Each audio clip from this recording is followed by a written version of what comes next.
sí. Muy bien, ahora sí, ya estamos con audio y con video. Muy buenas tardes a cada uno de mis hermanos y hermanitas que hoy se han unido a este estudio. En este estudio, pues como dice el escritor a los hebreos, hay mucho que decir y difícil de explicar, porque vamos a tratar de entrar en la mente de nuestro Creador, vamos a incursionar un poquito en lo que es los planes de Dios y en específico el plan redentor de Dios. Ese es el título de nuestro estudio de estos tres jueves, hoy y otros dos más, Dios mediante. Y bueno, lo que vamos a hacer es, antes que nada, pues, encomendarnos al Señor para que sea Él quien dirija, el que nos guíe a través de su Espíritu Santo en este estudio. Vamos a orar. Te damos muchas gracias, Padre y Dios eterno, porque nos permites reunirnos en tu nombre. Gracias por cada uno de mis hermanos y hermanas que hoy estamos unidos por estos medios. Te agradecemos que podemos acercarnos a ti para continuar con nuestros estudios acerca de tu bendita persona, acerca de tus propósitos para nuestra vida. Señor, oramos de tu nombre, ayúdanos, dirígenos en todo y que sea tu Santo Espíritu el que nos guíe a toda verdad. Para honra y gloria tuya lo pedimos y te alabamos, Dios eterno, por darnos esta oportunidad de que nuestras mentes tan finitas, tan limitadas, puedan incursionar o tratar de incursionar en lo que han sido tus designios desde la eternidad. En Cristo Jesús te lo rogamos y te alabamos. Amén y amén. Bueno, mis hermanos, pues vamos a ver primeramente en esta primera clase lo que es a iniciar con el plan de redención de Dios. Y bueno, pues tenemos que hacer una pregunta obligada, ¿verdad? Una pregunta que para ver qué es lo que cada uno de nosotros entendemos como redención, porque hoy vamos a hablar de la redención, el plan de redención de Dios. Aquí está titulado como el plan redentor, como un adjetivo. La palabra redentor está usada como adjetivo, pero sustantivamente sería la palabra redención. ¿Alguien nos puede decir qué entiende por redención, por favor? Bueno, ahorita yo no los tengo en pantalla, así es que si Uri que nos vaya diciendo quién levantó la mano y puede abrir su micrófono, el que tenga alguna idea, alguna respuesta y nos pueda compartir brevemente qué entiende por redención.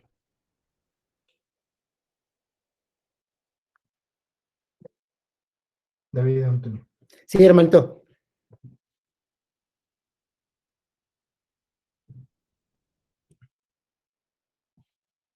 Tu micrófono, mi hermano, para que podamos escucharte, por favor. Perdón. El No sacrificio que hizo nuestro Señor Jesús para nuestra salvación. Muy bien, el sacrificio que hizo nuestro Señor Jesús para darnos salvación. Gracias, hermano. Hermana Sonia, por favor, si quieres darles tú la palabra, que yo no sé. Correcto. Sí, hermanita Sonia, adelante.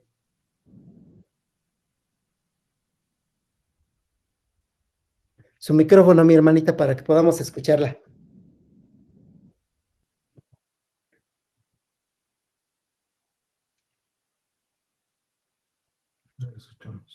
No la escuchamos, hermanita. Si puede abrir su micrófono, por favor.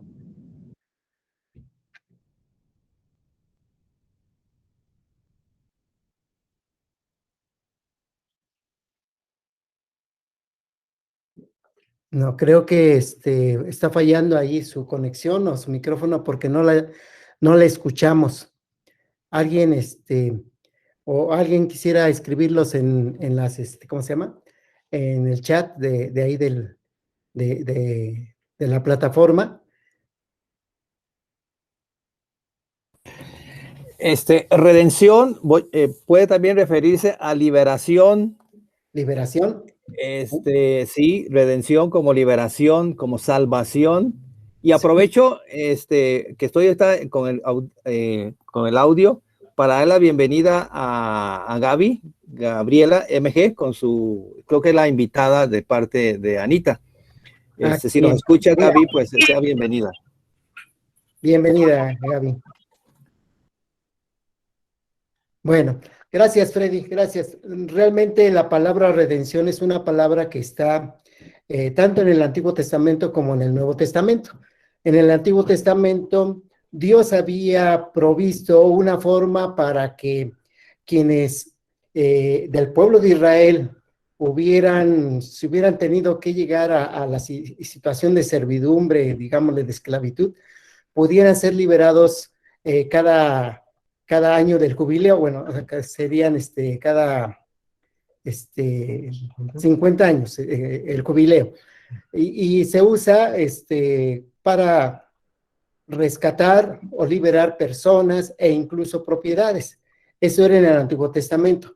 En el Nuevo Testamento, la palabra redención, ya en el idioma griego, hay unos términos que vamos a incursionar un poquito en esos términos. Les advierto, yo no sé griego, los tuve que investigar, pero en la cuestión de redención hay 4 términos que los estudiosos dicen que en esos términos se han escrito la palabra redención. Y como vemos en pantalla, el primer término es agorazo. El término agorazo se usaba y en griego pues significa ir a comprar al mercado. Literalmente vamos a ir a comprar lo que uno quisiera, ¿verdad? Lo que venden allí en el mercado. Antiguamente pues había en los mercados de la antigüedad, del mundo helénico, pues había tanto cosas de comer, comestibles, como animalitos, había burritos, caballos, etcétera. Y incluso en esa cultura pues se practicaba la esclavitud, entonces también había venta de esclavos. Ahí era donde las personas podían ir a comprar incluso esclavos. Este es un término que se usa en el Nuevo Testamento. También hay otro término que es la misma palabra con el prefijo ex, que significa sacar del mercado. Este término de exagorazo, que era literalmente ir a comprar algo y sacarlo, para nosotros es un poquito extraño, porque normalmente vamos al mercado y no dejamos las cosas ahí en el mercado, ¿verdad? Simplemente las compramos, pagamos y nos retiramos. Pero exagorazo se refería precisamente a cuando alguien compraba un esclavo. Si había 5 o 10 esclavos y alguien era pudiente y tenía el deseo de comprarlos, iba y pagaba el precio de esos esclavos, y había una opción o 2 opciones que tenían los esclavos, ¿no? Si es que se les daban las opciones, ¿no? Una era seguir a quien los había comprado, y entonces esos que decidían seguir al comprador, entonces ellos sí salían del mercado. Pero también si el comprador les daba la opción de que pues hicieran lo que quisieran, pues prácticamente no salían con el del mercado. Y esta palabra exagorazo es la que se usa en el Nuevo Testamento para hablar de nuestra redención, lo que hizo Jesucristo por nosotros. El término agorazo es también un término, pero simplemente se refiere a todos, y lo vamos a ver en unos ejemplos en un momento más. El tercer término es la palabra lutró. Se refería más a los rescates, el hacer un pago para rescatar a alguien. Y este pago para rescatarlo, pues era pues, para liberarlo, ¿no? Más entendible para nosotros tal vez sería en el caso de que cuando desafortunadamente por la maldad del ser humano hay quienes secuestran a una persona, pues exigen un rescate, el pago de un rescate. Y si tuviéramos que usar algún término griego, usaríamos el término lutró. Y por último, el apóstol Pablo ocupa mucho la preposición apo con la palabra lutro para formar la palabra apolutrosis, que significa absolutamente liberado. Dice que esta es la palabra que el apóstol Pablo usa por excelencia en sus escritos al referirse a los creyentes en Jesucristo. Entonces, redención significa comprar, significa sacar, significa rescatar, dar absoluta liberación. Y bien, vamos a continuar aquí. El término agorazo viene en 1 Timoteo 2:6, que dice, el cual se dio a sí mismo en rescate por todos, hablando de nuestro Señor Jesús, de lo cual se dio testimonio a su debido tiempo. Este término agorazo nos da la idea de que el Señor Jesucristo murió por todos, así como en Juan 3:16, que dice, porque de tal manera amó Dios al mundo, que ha dado a su Hijo para que todo aquel que en él cree no se pierda, mas tenga vida eterna. El término agorazo se está refiriendo precisamente a que Jesús murió por todos. Cuando el apóstol Pablo también a su hijo Timoteo le dice que, a Tito, perdón, a su hijo Tito le dice que el Señor Jesucristo, bueno, la voluntad de Dios es que todos procedan al arrepentimiento. Se está refiriendo precisamente porque Jesucristo hizo el pago por toda la humanidad. El apóstol Juan también lo refiere en su segundo capítulo. Dice que él murió por todo el mundo, ¿sí? Entonces, ahí se usa el término agorazo. En contraste, el término exagorazo ya se refiere a personas que han decidido creer el mensaje del Evangelio. Recordemos que el Señor Jesús en Marcos 1:15 dijo lo siguiente, cuando él comenzó su ministerio empezó diciendo, el tiempo se ha cumplido, el reino de Dios se ha acercado. Arrepiéntanse y crean en el Evangelio. Entonces, una persona que cree el Evangelio, que se arrepiente de sus pecados, que hace a Jesucristo Señor de su vida, es una persona a la cual se le aplica este término. En el caso del Nuevo Testamento, esta palabra exagorazo se le aplicaba a los creyentes, a los que habían recibido el Evangelio, lo habían aceptado en su corazón y ahora vivían como discípulos del Señor Jesús. Y este término está en Gálatas 4:5, uno de los ejemplos donde se usa. Dice, para que redimiese a los que estaban bajo la ley, hablando de los judíos, a fin de que recibiésemos la adopción de hijos. Entonces, ahí se usa el término exagorazo. El término lutro dice, así como el Hijo del Hombre no vino para ser servido, sino para servir y para dar su vida en rescate por muchos. Aquí el término rescate es lutro, o sea que ya fue rescatado. Lutro fue rescatado, pero no todos han querido ser rescatados. No todos han querido salir, ¿verdad? Con Jesús, seguir a Jesucristo, ¿no? Seguir a aquel que pagó el rescate. Por eso aquí también en Mateo 20, aquí creo que tengo un pequeño error en la cita, pero se nos habla de que el Señor Jesús dio su vida en rescate por muchos. Y el término usado por Pablo en sus epístolas, en Efesios 1:7, dice, en quien tenemos redención por su sangre, el perdón de pecados, según las riquezas de su gracia. Y aquí algo interesante es que el término exagorazo, el término lutro o el término apolutrosis son palabras que se usan exclusivamente para personas que han seguido a Jesucristo, que han creído el Evangelio y que le siguen.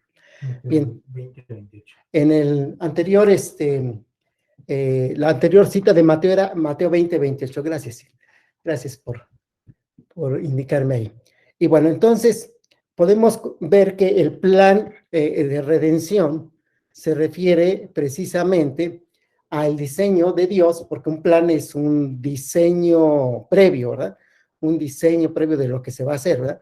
Entonces, el plan redentor de Dios es el diseño del Dios Trino para rescatar al hombre de la consecuencia del pecado y llevarlo nuevamente a la comunión con su Creador. Entonces, podemos ver que Dios hizo algo para que su criatura que está destituida de la gloria de Dios pueda regresar nuevamente a la comunión con Dios, tener sus pecados perdonados y disfrutar de la vida abundante que Dios ofrece. Entonces, tenemos eso en cuanto al plan redentor de Dios. Ahora, estudiando la teología de MacArthur, vemos que él lo divide como el decreto de Dios. Y el decreto de Dios, pues hay realmente varios pasajes bíblicos que nos hablan de que Dios estableció su plan desde la eternidad. Y tenemos, por ejemplo, en Efesios 3:11, que nos habla del propósito eterno. Otro término que se utiliza es su plan definitivo, o el consejo de Dios, como en Hechos 2, donde habla de lo que pasó con nuestro Señor Jesucristo, 2:23, el propósito de su voluntad, su beneplácito, o sencillamente el término su voluntad. Aquí tenemos entonces varias frases que nos hablan de lo que Dios decretó en la eternidad, y podemos ver que este decreto de Dios, nos dice el autor, que tiene ciertos rasgos característicos. Este decreto, primeramente, es un decreto eterno. Después dice que es un decreto incondicional, es un decreto inmutable, es un decreto eficaz y es un decreto exhaustivo.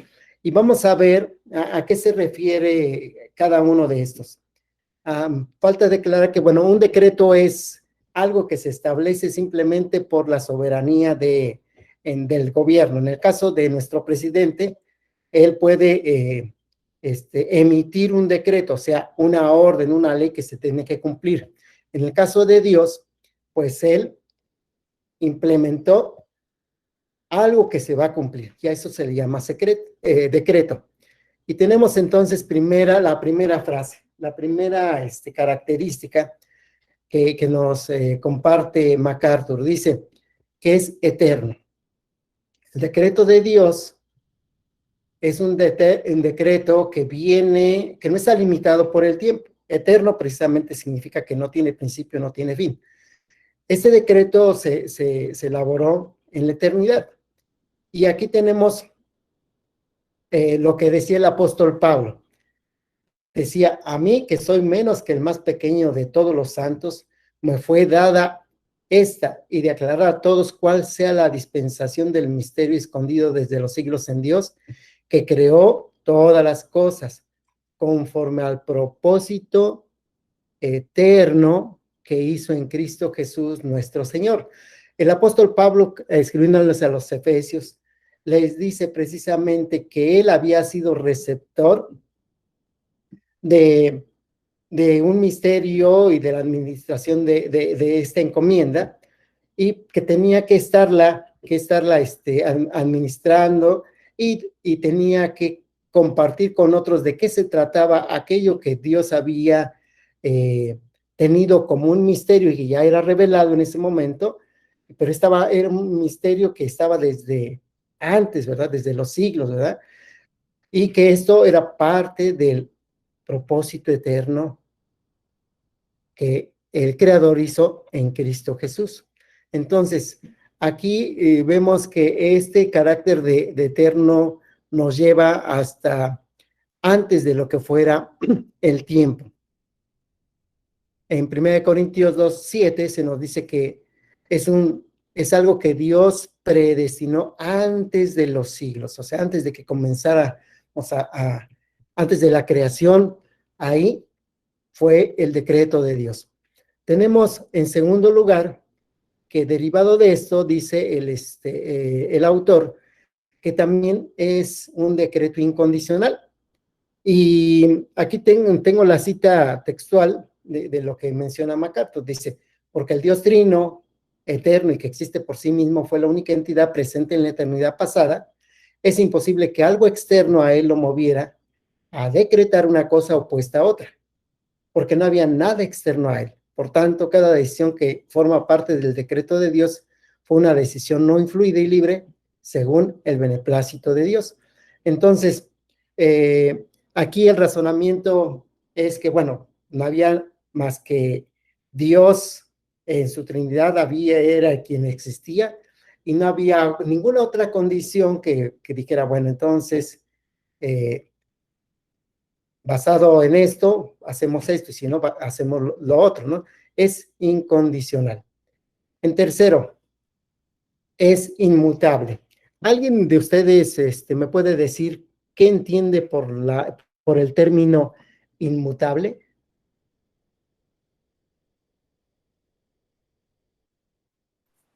¿Que no cambia, mi hermano?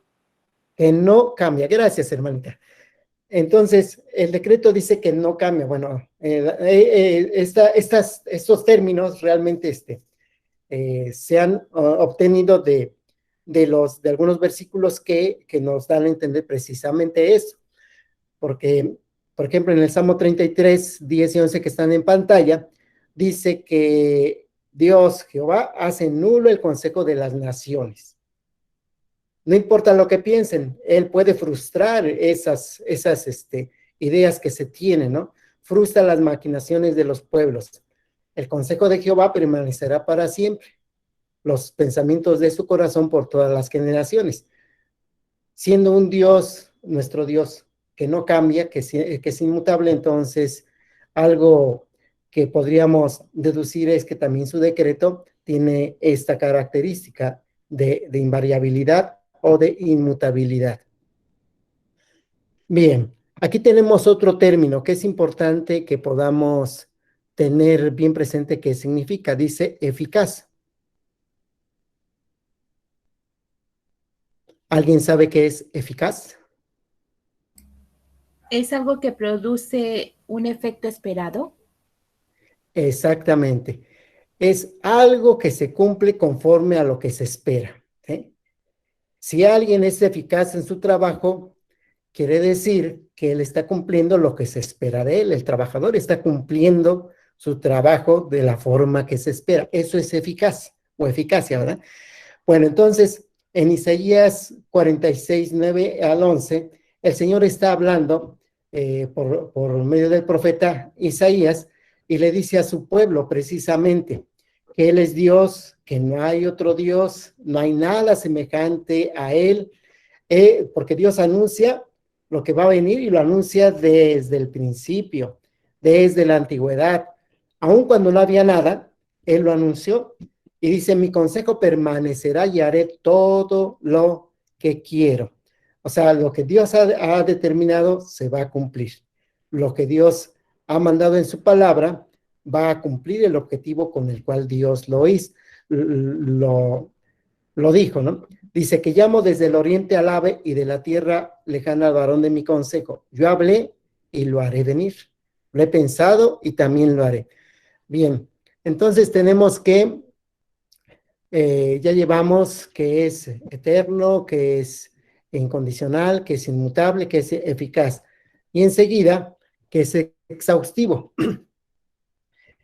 Y la palabra exhaustivo, pues nos da la idea. Algo se movió. Perdón. La palabra exhaustivo nos da la idea que es que abarca todo exactamente, que no hay nada que se quede fuera de.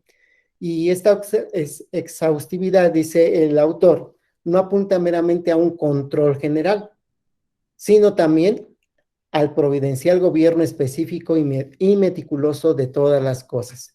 Entonces, aquí el autor de este estudio nos indica que estas son las características del decreto de Dios, el decreto que permanecerá para siempre, el decreto que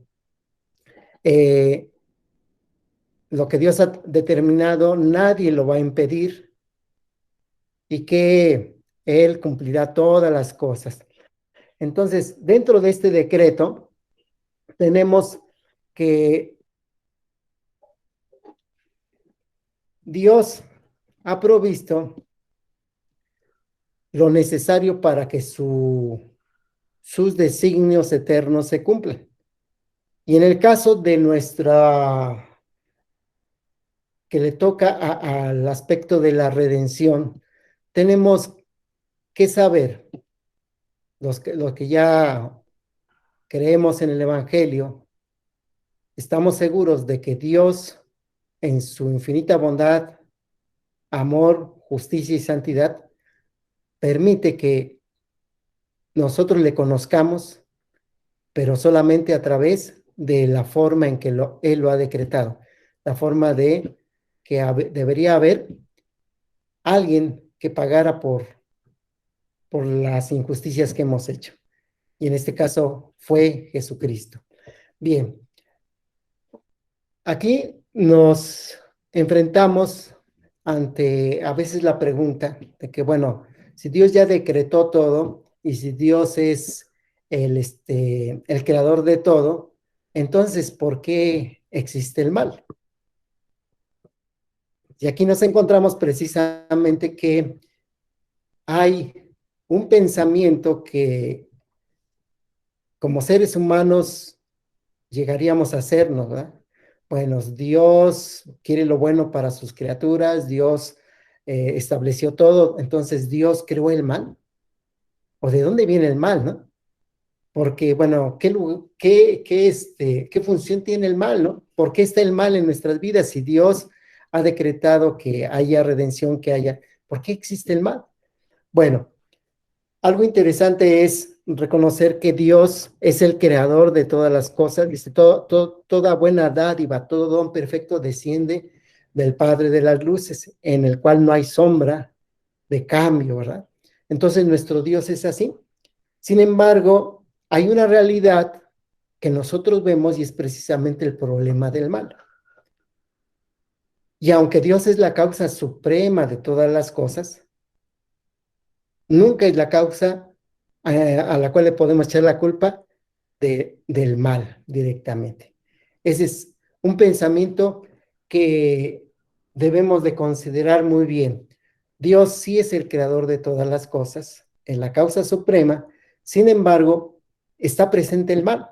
Y no es que haya otra mente tan poderosa como la de Dios que sea la contraparte de Dios. Muchas veces se piensa en el dualismo, ¿no? Que Dios está por un lado con el bien y el enemigo de Dios, que es muy poderoso también, está por el otro lado con el mal. No, a eso se le llama dualismo. Y la palabra de Dios no nos lo presenta de esa manera. También hay otro punto de vista que es el monismo, donde dice que Dios es el autor del bien y del mal. O sea, las dos posturas no son bíblicas. Entonces tenemos que considerar que el mal sí existe, porque no lo podemos negar, el sufrimiento existe. Hay hay muchas situaciones, muchas cosas que son adversas, pero nunca podemos echarle la culpa a Dios de que sucediera. Vamos a ver algo. Tenemos en la Biblia algunos casos donde vienen registrados algunos eventos en los cuales se hizo un gran mal, ocurrió un gran mal. En el libro de Génesis tenemos la historia de José el soñador. José era un jovencito, uno de los menores, el papá, Jacob, lo consentía, lo quería mucho, porque era hijo precisamente de la mujer amada, y tenía hermanos mayores que pues no lo veían bien. Primero porque de alguna manera José se veía que era el preferido de papá. De manera que también José pues cometió algunas indiscreciones, podríamos decirlo, ¿no? Porque tuvo ciertos sueños en los cuales se los contó a los hermanos, incluso se lo contó al padre, y pues se enojaron con José. Y no fue un sueño, fueron 2 sueños, ¿no? Y total de que en los sueños José se veía como en una posición más que los hermanos. Entonces le empezaron a tomar cierto resentimiento. Una vez que el papá de José le hace una túnica de colores, para ese tiempo no era tan común ir a la borrera y comprar algo de color, ¿verdad? Pues la ropa era pues de los colores propios de los materiales que había ahí, ¿no? Y bueno, a él le hizo una túnica especial. Alguien diría, bueno, pues ¿qué tiene que ver una túnica, no? Pero sin embargo, fue una túnica preparada especialmente para José. Y bueno, al verlo, los hermanos le tuvieron envidia, le tuvieron coraje y muchos hasta le desearon lo peor. De modo que los hermanos de José traman contra él y un día en que todo era propicio, lo echaron en un pozo, después lo vendieron, fue llevado a esclavo hasta Egipto, en un país extraño, una lengua extraña, pero algo que nos llama la atención de José, que dice que José era un hombre temeroso de Dios. Y aún en medio de todas sus circunstancias adversas, de todo el mal que estaba viviendo, él siguió confiando en Dios. De modo que cuando José ya es mayor, y a pesar de que por una calumnia estuvo en la cárcel, bueno, Dios permite que salga de la cárcel, que se convierta en el segundo en gobernar Egipto, y que a través de la sabiduría que Dios le dio, pues pudiera salvar a la gente de Egipto y también prosperarles. De modo que los hermanos de José, llegado el momento, tienen que ir a Egipto porque allá era el único lugar donde había comida. Y bueno, se encuentran con José, aunque no saben qué es José. Ya José está vistiendo ropa diferente, está en una posición de predominio realmente, era el segundo en gobernar ahí, y era el encargado, el gobernador de esa parte de la tierra y el administrador de los bienes del faraón. Ellos llegan, se tienen que postrar delante de él, y bueno, se cumple los sueños que había tenido José. La historia sigue y al final, para no hacerla larga, bueno, José se da a conocer a sus hermanos, ellos le tienen miedo y él les aclara lo siguiente, les dice que Dios lo envió delante, dice, Dios me envió delante de vosotros para preservaros posteridad sobre la tierra y para daros vida por medio de gran liberación. Así pues, no me enviasteis acá vosotros, sino Dios que me ha puesto por padre de Faraón y por señor de toda tu casa y por gobernador en toda la tierra de Egipto. En el caso que estudiamos acerca del mal, bueno, aquí había un gran mal que se le había hecho a José, no lo podemos negar. El tener resentimiento con otra persona puede llevar a cometer actos muy graves contra la otra persona y eso no es moralmente plausible, es reprobable, es mal. Sin embargo, José se da cuenta de que todo lo que pasó, todo lo que vivió, fue permitido por Dios para hacer un bien mayor. Y no culpó a sus hermanos, pero tampoco culpó a Dios, aunque sí reconoce que Dios lo había enviado ahí y que Dios tenía un propósito para cumplir en su vida. Bien, vamos a ver otro caso donde donde hubo un gran mal. Bien, los asirios fueron un pueblo terrible, fueron guerreros despiadados. Y sin embargo, Asiria fue un instrumento de disciplina para Israel. En Isaías 10, precisamente se le anuncia al pueblo que Asiria iba a ser un instrumento de disciplina para el pueblo que se había apartado de Dios. Dice, oh Asiria, vara y báculo de mi furor, en su mano he puesto mi ira. Le mandaré contra una nación pérfida y sobre el pueblo de mi ira le enviaré para que quite despojos y arrebate presa y lo ponga para ser hollado como lodo de las calles. Esa es solamente una breve descripción de lo que iba a ocurrir. Asiria fue un imperio que se caracterizó por ser sanguinario.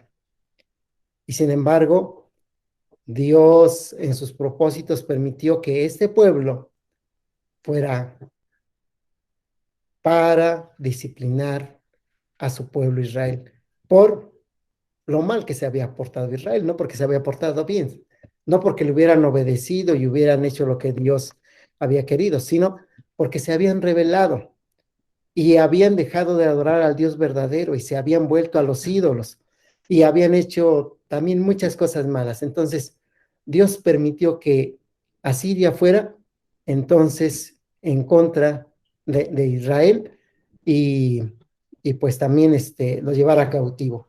Otro caso fue el de Mesopotamia, de Babilonia, donde el reino de Judá también fue disciplinado por Dios en lo que conocemos como la deportación a Babilonia. Y aunque fueron cosas tristes, lamentables lo que pasó, Dios lo permitió con un propósito de lograr un bien mayor. Y bueno, tenemos diferentes pasajes de la historia donde vemos lo que fue ocurriendo en el caso del pueblo de Israel en la antigüedad, pero hay algo más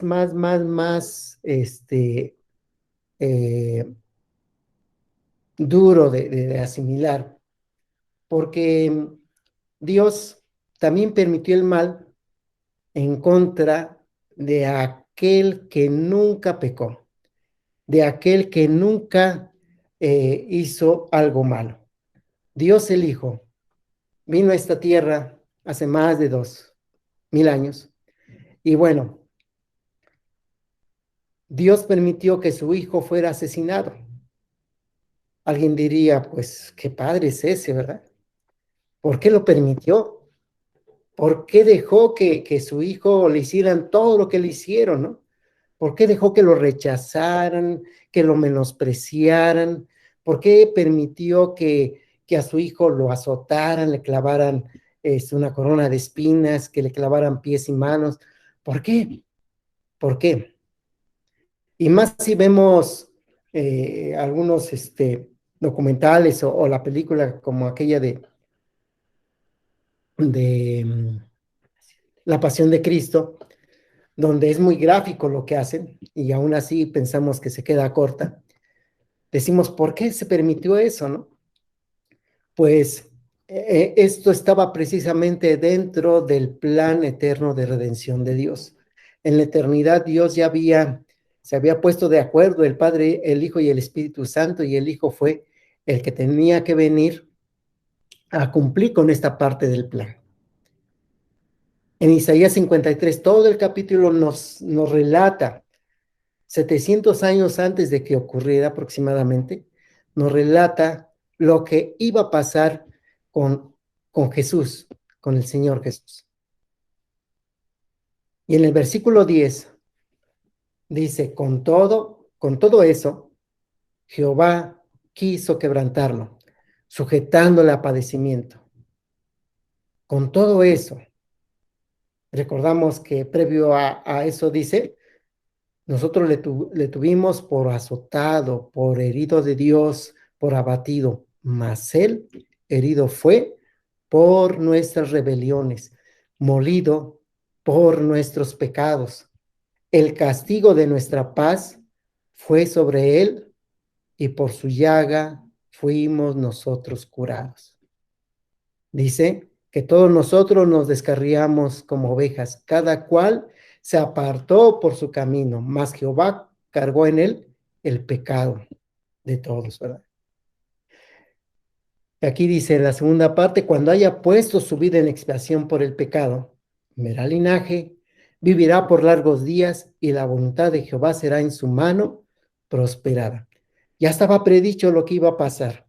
Y desde antes de Isaías vemos que en el huerto del Edén, después de la caída, Dios da precisamente el anuncio de lo que iba a pasar cuando le da la sentencia a la serpiente, ¿verdad? En el capítulo 3 de Génesis, que le dice, y pondré enemistad entre ti y la mujer, entre tu simiente y la simiente suya. Esta te herirá en la cabeza y tú le herirás en el calcañar. Ese fue el anuncio, el primer anuncio que dio al ser humano de la obra de nuestro Señor Jesús. Pero ya estaba determinado antes. ¿Y cuándo se cumplió? Bueno, cuando nuestro Señor Jesús fue crucificado. Posterior a ese evento, cuando el apóstol Pablo, lleno del Espíritu Santo, da su primer discurso ante sus compatriotas que habían llegado a ver qué pasó, por qué están hablando estas personas en estos lenguajes diferentes, por qué les escuchamos que nos hablan en el lenguaje de donde vivimos, ¿verdad? Podríamos decir en el dialecto de donde vivimos, porque habían llegado de diferentes partes del Mediterráneo y escuchan a los discípulos que están hablando y les entienden, y Pedro se levanta y les empieza a hablar.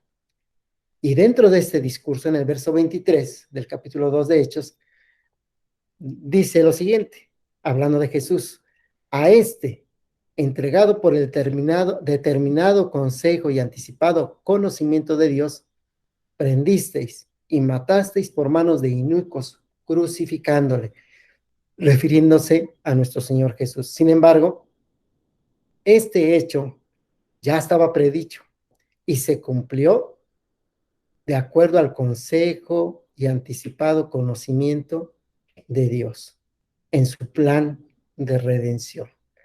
Y tenemos que, podríamos ver en esta gráfica, que Dios es la causa suprema de la crucifixión, porque en la eternidad Él determinó, el Dios Trino determinó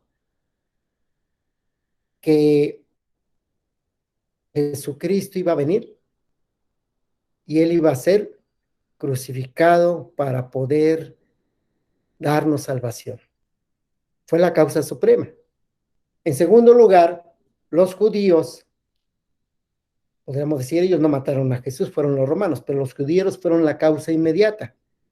Todos los sacerdotes que estuvieron ahí, los fariseos, los escribas, que le acusaron por celos, y eso lo dice la Escritura, que por celos, por envidia, le habían acusado, fueron la causa inmediata.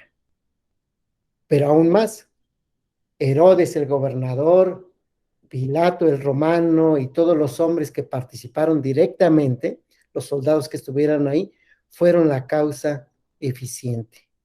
Entonces tenemos que Dios en su sabiduría, pues esas cosas que nosotros podemos ver que pasaron, que fueron terribles, Dios las usó para bien. Nuestra mente finita, nuestra mente limitada, no alcanza a comprender el alcance, no alcanza a comprender realmente todo lo que Dios es y lo que Dios hace, más que lo que tenemos revelado en la Biblia. Pero estamos seguros, como decíamos al principio, que aunque Dios es la causa suprema de todo, no es la causa eficiente del mal, realmente no, porque Dios no puede ser tentado por el mal, ¿sí? El mal radica precisamente en aquellos que cuando no le conocemos, obramos por nuestros propios deseos que van en contra de lo que Dios quiere. Y vemos que Él siempre ordena el mal por bien y no incurre en culpa alguna. Y quiero citar a C.S. Lewis, que nos habla acerca de la cuestión del amor de Dios y del mal y del dolor humano. Dice, si Dios es amor, entonces es por definición algo más que mera condescendencia. Todos los testimonios disponibles indican que, aunque Dios nos reprende y censura, jamás nos mira con desprecio. Dios nos hace el increíble cumplido de amarnos con el amor más grande, más trágico y más incontrovertible. Todos nosotros sabemos que Dios es amor, así lo establece la Escritura, ¿sí? Pero el amor de Dios no es como el amor del hombre, del ser humano, como a veces lo conceptuamos, porque el amor de Dios es un amor que busca siempre lo bueno, aunque a veces nosotros al ver las cosas decimos, esto no es bueno, ¿cómo es que Dios me ama, verdad? A ver, ¿qué pasa con Dios, no? Sin embargo, hay muchas veces que nuestro concepto de amor choca con el concepto de amor de Dios y es ahí donde tenemos conflicto. El problema de reconciliar el dolor humano con la existencia de un Dios que es amor resulta insoluble únicamente si damos a la palabra amor un sentido trivial, o sea, muy vano, ¿verdad? Si consideramos las cosas como si el hombre fuera el autor de ellas, porque muchas veces en nombre del amor, pues consentimos todo, y eso no es amor, definitivamente. Un padre que ama a su hijo, pues lo disciplina, ¿verdad? Un varón que no disciplina a su hijo, bueno, entonces no le tiene mucho amor, que digamos, ¿no? Sí, Luis menciona también que, bueno, pues si nosotros queremos un Dios que nos apapache y que nos pase por alto todo, incluso las faltas, pues no sería un Dios que nos ama, ¿no? Sino es un Dios que distorsionado, ¿no? Que no nos busca hacer bien, que no nos ama realmente, ¿no? Entonces el concepto de Dios, el amor de Dios, pues sí, es diferente a nuestro amor. Y cuando nosotros vemos el problema del mal y lo relacionamos con el Dios de amor, pues nos causa conflicto. Pero al final podemos ver por la revelación que tenemos en las Escrituras y por el mismo testimonio de Dios su Espíritu en nosotros, que ese amor realmente es el verdadero amor y es el que va a buscar siempre el bien de sus criaturas. Después dice, Dios es bueno e hizo buenas todas las cosas, y por causa de su bondad, una de las cosas buenas creadas por él, el libre albedrío de las criaturas racionales, incluía por su propia naturaleza la posibilidad del mal, y las criaturas se han hecho malas aprovechándose de ella. Dios, cuando en el principio crea a Adán y a Eva, hay una orden que da Dios, que dice, primero les da su provisión, y le dice, pueden comer de todo lo que hay en el huerto, ¿verdad? Solo hay una limitante, del árbol del bien y del mal, el árbol que está en el centro, de él no van a comer, porque si un día comen de él, van a morir. Dios le dio la capacidad al ser humano de razonar, la capacidad de decidir, la capacidad de sentir realmente. Le dio todas esas capacidades. Entonces, Dios hace al hombre con la capacidad de tener decisión, lo que llamamos el libre albedrío. Y el hombre, por la narrativa del capítulo 3, vemos que el hombre decide mal. Esa era una posibilidad de la naturaleza de la decisión, de tener que decidir. El hombre no conocía el mal. Satanás le dio esa posibilidad de escoger, ¿verdad? Le dijo, el día que de él comieres, no morirás. Serás como Dios sabiendo el bien y el mal. Le envolvió le puso una envoltura muy atrayente a la tentación. Le dijo que iba a ser como Dios, que iba a conocer algo que no conocía, y era el mal. El hombre, con su decisión de desobedecer a Dios, de no creerle a Dios, llegó a conocer el mal. Y a partir de ahí, el mal es algo que es inherente al ser humano. Realmente eso vino pasando a todos los hombres. Y todos los hombres, como dice el apóstol Pablo en Romanos, todos hemos pecado. Y por eso estamos destituidos de la gloria de Dios. No podemos estar en la presencia del Dios Santo porque hemos pecado. ¿Y quién podría decir yo no he pecado? Nadie podría decirlo porque ya hace un mal pensamiento, una mala palabra, una mala actitud o una mala acción, pues ya son pecados. Y el mayor pecado de todos es no vivir para la gloria de Dios. Alguien podría decir, yo, como los judíos, ¿verdad? Yo sí, cumplo la ley, toda la ley. Pero, ¿qué pasa, no? Con el primer mandamiento, ¿verdad? Amar a Dios sobre todas las cosas. Es ahí donde la mayoría fallamos. Y por eso Jesucristo tuvo que recibir precisamente el castigo por el mal. Y Él se puso en nuestro lugar. Él pagó lo que cada uno de nosotros debíamos en la cruz del Calvario.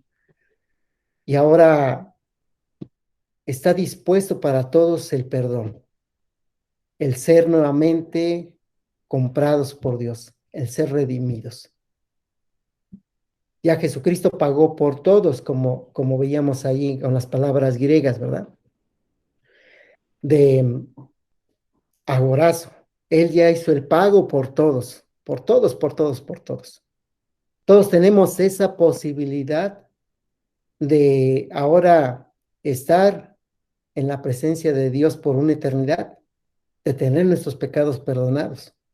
Ya tenemos todos esa posibilidad, pero solo, como dice la otra palabra, exagorazo, todos los que le seguimos los que seguimos al que nos compró, es aplicado ese rescate, se hace efectivo.